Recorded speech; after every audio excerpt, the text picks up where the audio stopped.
here's the thing that I've learned for a generation.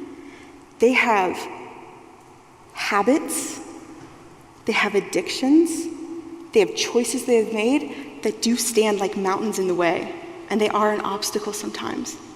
And we have the job to do discipleship where we help them to bring that low. And there are craters of trauma in their life. There are craters of hurt, of abuse, of suicidal ideation, and they need it to be brought to a place of wholeness. Now, they do not need to make their trauma their identity, and some of them try, right? Like issues and tissues all day, like this is who I am. No, that's not who you are. You're called to be in the image of Christ, but how do we help them to get there? There are 3 things that we need to do. Number 1, we need to leave room for stories to surface. I love the fact that my conference asked for these letters, and they asked for kids to share what was going on in their heart. I think it was irresponsible that we began the conversation and did not end it. We moved on in the program, and we had a great program. It was awesome. But where was the space to process stories like this? Number 2, we need to learn to live in the uncomfortable. I have sat with students in front of me, and they have told me things, and everything inside of me wants to just break down and cry because it is so heavy. But that's not the time. That's not the moment. I need to live in the uncomfortable and be with them so that they can find hope, so that they can find healing. But it is hard to do. I want to rush in with a Bible verse. I want to rush in with, a hotline. I want to rush in with, let's go fix it. I'm a fixer. I'm a planner, right? But I need to live in the uncomfortable with them because they're going to be uncomfortable as they walk through their healing process. And number 3, I realized that I needed to learn to point.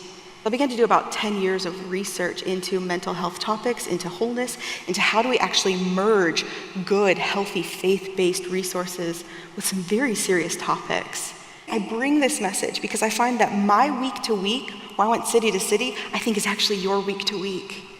I think there's a lot of brokenness that is stepping inside of our churches. And I don't think it's because we're reaching visitors. I think it's because we're here.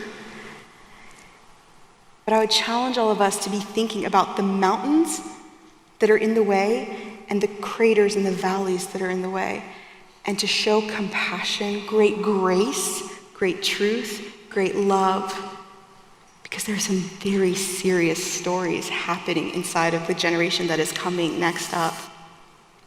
I'll leave you with this. Confession.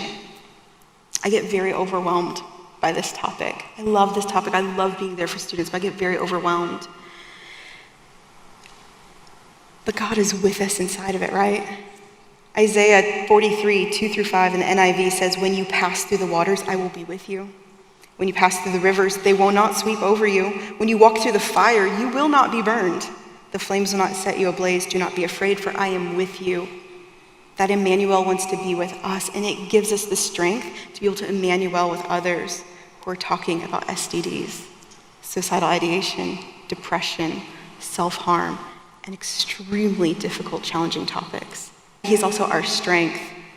Isaiah 28:6 says, he'll be a spirit of justice to him who sits in judgment, a source of strength to those who turn back the battle at the gate. Sometimes it feels like that battle is right there and we're about to lose, but he is that source of strength that turns back the battle. We have the chance to Emmanuel and be with each other in the hardest places. Thank you.